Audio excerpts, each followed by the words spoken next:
Halo teman-teman, ketemu lagi dengan saya Reza Arcadia.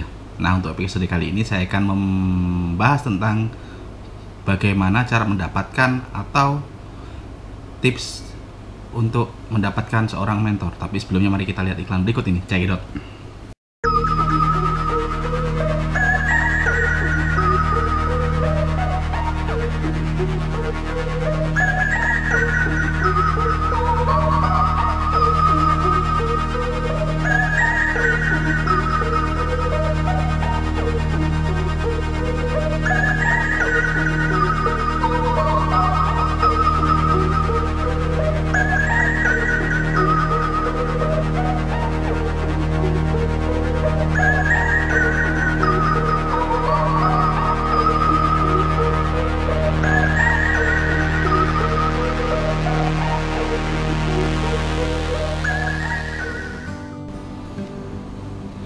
Nah, video ini sebenarnya sudah pernah saya buatkan sekitar 3 atau 4 tahun yang lalu ya.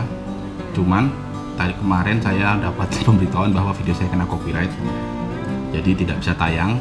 Dan juga teman-teman ternyata banyak yang tidak tahu atau tidak mau mencari video-video saya yang dulu-dulu, padahal sudah saya buatkan lengkap. Jadi okelah, saya buatkan lagi video baru tentang mencari mentor ini ya. Nah, mempunyai mentor itu sangat mempengaruhi untuk hasil belajar kalian dan juga karir kalian, teman-teman. Jadi karir kalian bisa melambung cepat jika kalian bisa memilih seorang mentor yang tepat, dan juga hasil karya kalian atau proses pembelajaran kalian akan lebih cepat pesat jika kalian bisa mendapatkan seorang mentor yang hebat juga. Nah, jadi mentor itu sangat penting untuk karir kalian. Jadi kalau kalian memang benar-benar ingin serius di dunia tato, itu lebih bagusnya kalian mencari seorang mentor.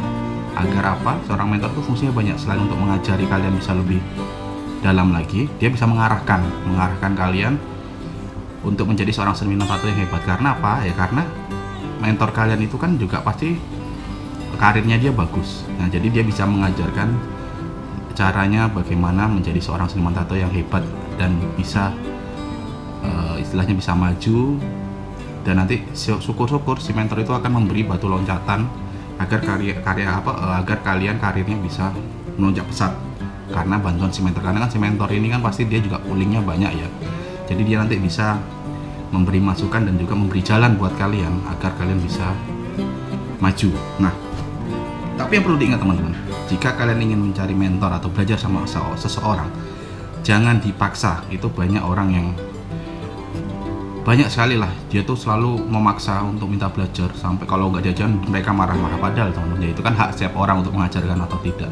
Jadi tidak boleh ada pemaksaan. Jika kalian caranya dengan memaksa seperti itu, ya hasil kalian akan sangat sulit sekali mendapatkan seorang mentor. Ya itu makanya tips untuk mencari seorang mentor tuh, pokoknya kuncinya kalian jangan memaksakan kehendak seseorang. Ya hak setiap orang untuk memberi ilmunya atau tidak, atau mengajarkan. Karena ya kita harus sadar diri lah. Kayak saya dulu juga, kalau teman-teman mengikuti Instagram kalian, kalau kalian mengikuti Instagram saya, pasti kalian sering melihat, tahulah saya sering posting story tentang perjalanan saya dan saya belajar dengan siapa. Jadi kalau teman-teman yang mengikuti Instagram saya, pasti kalian tahu saya pernah belajar dengan artis-artis luar negeri, dari Tommy Lee, Anil Gupta, by email, dan bahkan saya datang langsung ke luar negeri untuk belajar. Dan itu memang karena apa ya? Karena saya ingin karir saya di dunia tato itu bagus. Jadi saya rela melakukan apa saja untuk mendapatkan ilmu dan link dari seseorang yang saya kagumi, yang memang ingin saya belajar dengan beliau. Jadi memang untuk mencari seorang mentor itu tidak mudah. Jadi tidak boleh memaksa, kita harus bisa merayu. Nah, bagaimana caranya? Pertama, saya kasih tipsnya. Kalian harus jalin pertemanan dengan orang itu. Jadi begini teman-teman, kalau prinsip saya ya, carilah guru atau mentor yang dia hebat sekali, jangan tanggung-tanggung. Supaya apa? Supaya kalian walaupun tidak bisa sehebat mereka, paling nggak kalian mendekati. Jadi kalau kalian gurunya hebat banget, dia memang yang udah profesional, yang udah go internasional, maka kalian paling tidak tuh akan di bawahnya sedikit. Kalian akan ada di lingkungannya si mentor. Jadi kalian tetap angan-angan kalian untuk mengaju go internasional, untuk bisa go ke luar negeri itu sangatlah possible, sangat mungkin, bukan sesuatu yang tidak mungkin untuk kalian. Karir kalian bisa menuju mengikuti si mentor itu. Tapi jika kalian belajarnya dengan orang yang tanggung-tanggung, kalau saya nih ya, kalau belajarnya tanggung-tanggung, maka ya kalian akan akan berada di lingkungannya si mentor yang tanggung-tanggung itu. Alhasil karir kalian ya akan segitu-segitu saja. Karena apa? Karena lingkungan kalian diperlihatkan yang seperti itu. Jadi kayak misalkan ya, maaf ya, kalian misalkan mencari mentor yang istilahnya tukang tato yang tanggung, yang mungkin dia hanya dikenal di kampung kalian saja atau di kota kalian saja, ya maka lingkungan kalian akan di situ-situ saja. Jadi perkembangan kalian itu akan hanya di situ-situ saja. Atau mungkin kalian mengikuti mentor kalian yang tukang mabuk, jadi diajak hura-hura, ya itu hak kalian. Cuma nanti akhirnya lingkungan kalian hanya akan di lingkungan di seorang pemabuk-pemabuk itu. Kalian tidak akan bisa, impian kalian untuk ke internasional, untuk keluar negeri itu nggak mungkin lah bisa kayak gitu. Itu kan biayanya banyak, itu kan impossible lah istilahnya. Tapi karena kalian itu belajarnya di lingkungan sempit itu, coba kalau kalian belajarnya langsung ke yang pro, itu pasti kalian akan mendapat bimbingan, akan istilahnya pola pikir kalian akan berubah. Jadi kalian akan untuk menuju sekelas profesional itu, oh ya mungkin aku pasti bisa, karena si mentornya akan mengajarkan caranya dan dia akan memberikan tips agar bisa seperti dia, memberi jalan bagaimana caranya. Alhasil pola pikir kalian akan berkembang dan kalian akan berada di lingkungan orang yang di sekitar mentor-mentor kalian itu. Jadi makanya saya bilang mentor itu perlu. Jadi kalau kalian memang pengen belajar dan pengen memang jadi seniman tato yang hebat, maka jangan tanggung-tanggung, belajarlah dengan orang yang hebat juga, jangan yang tanggung-tanggung. Itu tips dari saya. Agar apa? Agar perjalanan karir kalian itu pesat. Karir kalian pesat. Jadi yang pertama tadi sudah saya sebutkan ya tadi. Pertama, jalin pertemanan. Bagaimanapun caranya kalian harus menjalin pertemanan dengan beliau, tapi dengan cara sopan. Jangan terus kalian mengganggu dia, terus tahu-tahu nggak dibalas marah, wah sombong dan lain loh. Gimana tuh kalian tuh ingin mencari ilmu, tapi malah menghujat, itu kan ya nggak lucu. Ya makanya saya bilang hak setiap orang untuk ingin membalas atau tidak, karena kan kita nggak tahu kesibukan orang itu, bisa saja dia lagi sibuk atau lagi capek, lagi males. Nah caranya ya kita selayunya, oleh kata orang Jawa tuh pulau nuwun, nggak mungkin toh kayak nggak kenal, tahu-tahu tak diajarin nggak dibalas marah loh, itu kan ya lucu toh. Kalian udah nggak mau bayar sama si mentor, nggak bisa bayar, terus nggak diajarin marah, itu kan ya hal yang lucu. Soalnya apa? Ilmu tuh mahal teman-teman. Bahkan jika kalian punya uang pun, jika seorang yang kalian idolakan itu tidak mau mengajarkannya, buat bisa apa kalian? Nah gitu loh. Jadi begini, walaupun sekarang ada kursus tato, tapi kan kadang kalian tidak sreg sama orang yang mengajarkan. Nah jadi ketika kalian ingin belajar dengan seseorang itu tidak selalu orang itu mau membuka kursus tato, karena ya itu mungkin dia sibuk atau mungkin dia ingin memberikan ilmunya tuh kepada tidak sembarang orang. Makanya itu saya bilang kalian harus menjalin pertemanan dulu dengan cara apa? Yaitu kula nuwun, atau mungkin dari awal kalau saya dulu ya, awalnya ya nge-like dulu postingan dia, komentar yang positif. Terus nanti kalau sudah sering pasti kalian akan dihafali, nanti mulai inbox-inboxan. Kalian menjalin pertemanan. Lalu yang kedua, agar lebih akrab lagi, itu cobalah kalian membeli barang dagangannya. Jadi kalau kalian ingin disupport, kalian harus mensupport. Jangan ya kalian nggak pernah beli dagangan, nggak mau, atau minta ini gimana caranya, nggak dibalas marah. Wah itu ya salah. Larian gini loh, kayak aku ya sadar diri, aku tuh siapa. Jadi kalau saya ingin mau minta ilmu dengan orang itu, ya aku harus sadar saya itu siapa.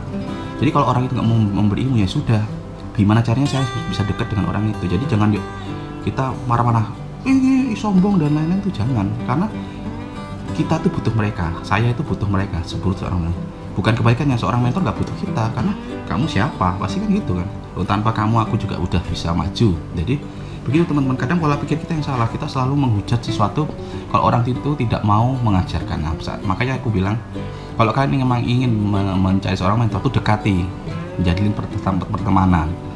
Gimana caranya? Pulau nuwun. Nah setelah itu beli barang dagangannya. Barang dagangannya bisa merchandise, bisa bikin tato dengan mereka, atau kalau mereka buka jualan supply, ya beli supply di tempat dia. Biar apa? Ya biar kalian bisa akrab. Saya yakin semakin sering kalian belanja di seorang mentor itu, pasti kalian akan dihafali. Nama kalian itu kan pasti kan, apalagi kalau misalkan kalau sering ke studionya, pasti kan muka kalian akan sering beli. Kalian akan dihafali. Nanti lama-lama ketika kalian bertanya sesuatu yang soal itu, misalkan kalian coba curhat, aku kok kesulitan gini ya, nanti kalian akan langsung diarahkan sama orang itu, oh caranya gini karena kalian sudah sering ketemu tatap muka, jadi kalian dihafali otomatis secara nggak sadar kalian akan menjalin pertemanan. Jadi si mentor ini akan menghafal muka kalian. Ataupun kalau kalian tidak bisa ke tokonya, kalian bisa misalkan belanja online karena jauh ya. Nah nanti kan saya nggak tahu nomor kalian itu kan, kalau dia kalian sering belanja, nomor kalian itu kan selalu tersimpan di percakapan. Oh orang ini sering belanja nih, atau dia nanya, pasti bakal direspon dengan si mentornya itu, pasti seperti itu. Jadi jika kalian ingin dekat dengan beliau, dengan seorang mentor itu, maka kalian harus mendekatinya itu sering belanja di tempat mereka, beli merchandise-nya, atau syukur-syukur kalian bisa bikin tato dengan mereka. Walaupun memang jika ingin memberi merchandise atau tato dengan seorang yang jam terbangnya tinggi itu harganya sangat mahal, tapi itu layak teman-teman, layak. Seperti misalnya nih, kalian teman bikin tato sama orang yang udah jago, mungkin tarifnya mahal, oke lah berapa juta, gak usah bikin gede-gede, bikin kecil aja, 10x10. Tapi jadi kalian emang harus menabung, terus bikin gak usah gede-gede, kecil aja, tapi kalian bisa lihat langsung cara membuatnya. Oh cara buat shading seperti ini, oh cara gini, dan kalian bisa ngobrol. Alhasil si tato artis itu yang kalian kagumi itu pasti akan akrab dengan kalian. Jadi kalian sembari bikin tato, sembari diajak ngobrol, sambil lihat, oh ini kok gini toh, oh caranya gini toh. Jadi kalian mendapatkan ilmu langsung secara gratis. Yang dimaksud gratis ini adalah ya kalian mendapat, jadi kalian memang membayar mahal, tapi untuk tatonya, tapi untuk ilmunya gratis. Nah jadi kalian sudah mendapatkan tato bagus, tambah mendapatkan ilmu dan mendapatkan link oleh si seniman tato itu. Jadi makanya saya bilang, kalau kalian ingin disupport, ingin dibantu, maka supportlah mentor kalian, maka kalian akan sama-sama diuntungkan. Jangan cuma sepihak, kalian ingin mendapatkan ilmu tapi tidak mau mensupport, atau malah yang selanjutnya ya, setelah kalian mendapatkan ilmu, jangan lupakan jasa mentor kalian, jangan lupakan siapa yang membuat kalian seperti itu. Kadang banyak orang tuh lupa, jadi udah jago, udah punya link, udah istilahnya dia udah dikasih link, tahu-tahu kamu siapa tuh, sombong, kalau nggak tahu-tahu menjelek-jelekkan si mentor. Itu jangan. Kita harus ingat bahwa ilmu itu sangat mahal. Ketika ada seseorang yang ingin memberikan ilmunya kepada kalian, itu ingatlah dia terus. Jangan terus kalian sombong, jangan kalian terus lupa dari siapa dulu kalian belajar. Jangan. Jadi hargai guru kalian, hargai mentor kalian. Kayak saya sampai sekarang masih ingat, saya dulu bisa kayak gini itu karena siapa guru pertama saya masih ingat. Nah besok deh kalau ada kesempatan saya akan mencoba menunjukkan siapa sih orang pertama yang membuat saya bisa menjadi seperti ini, yang mengajarkan saya membuat garis lurus, yang mengajarkan saya membuat tato. Itu ada orang Jogja, cuman kayak udah lama gak ketemu, karena kemarin kayak juga datang ke rumahnya, katanya dia sudah nggak nato lagi. Cuman coba deh nanti saya mencari info, kalau ada rezeki, ada kesempatan, saya bisa bertemu dengan guru saya itu. Kan udah lama banget saya nggak kontak dengan dia, kangen lah. Nah jadi seperti itu teman-teman, jika kalian ingin mendapatkan seorang mentor, itu kalian dekati, jalin persahabatan dengan dia. Alhasil nanti link kalian tuh bagus. Kayak saya dulu kan dikenal dengan black and gray wash-nya, lalu saya pengen belajar warna, saya rela terbang ke luar negeri hanya ingin ketemu sama satu orang yang memang saya ingin belajar ilmunya. Saya ingin, karena dia dikenal dengan realis color-nya, horror color, saya belajar sama dia. Alhasil nggak sia-sia, saya dapat belajar, saya beli merchandise-nya, dapat kenang-kenangan, saya dapat ilmu yang banyak. Dan hasilnya harga tatonya otomatis, kalau harga gambar kita bagus, harga tato kita akan naik. Jadi itu sangat-sangat layak. Makanya jika kalian ingin karir yang melambung cepat, itu butuh seorang mentor yang hebat. Jadi nanti si mentor itu pasti akan memberi link kepada kalian. Oh kalau kalian ingin mengikuti acara gini, kalian harus gini. Terus caranya biar kalian menang ikut lomba harus gini. Kalau kalian ingin ikut tato nasional, kamu harus ikut yang ini, kategori ini, dan gitu. Jadi mentor itu sangat penting sekali teman-teman. Jadi kalau kalian ingin berkembang lebih cepat, kalian harus mencari mentor yang tepat, dan kalian harus sopan. Jadi attitude itu nomor satu, attitude. Nah, seorang kalau kalian ingin cepat berkembang dan menjadi orang hebat, itu attitude nomor satu. Jadi yang dilihat itunya. Jadi seperti itu teman-teman. Oke teman-teman, saya rasa cukup episode kali ini, udah panjang banget. Nanti kalau ada yang ingin saya sampaikan lagi mengenai mentor, akan saya lanjutkan di video selanjutnya mungkin ya. Nanti saya cek dulu kira-kira semua sudah saya sampaikan belum. Kalau belum, akan saya sampaikan di next episode. Jadi takutnya kepanjangan, nanti teman-teman pada bosan. Oke teman-teman, saya rasa cukup untuk episode kali ini. Jangan lupa like, share, dan subscribe. Dukung terus channel ini agar saya bisa lebih semangat lagi dalam membuat konten video berhubungan dengan tato dan sebagainya. Sampai jumpa di episode selanjutnya teman-teman. Dadah.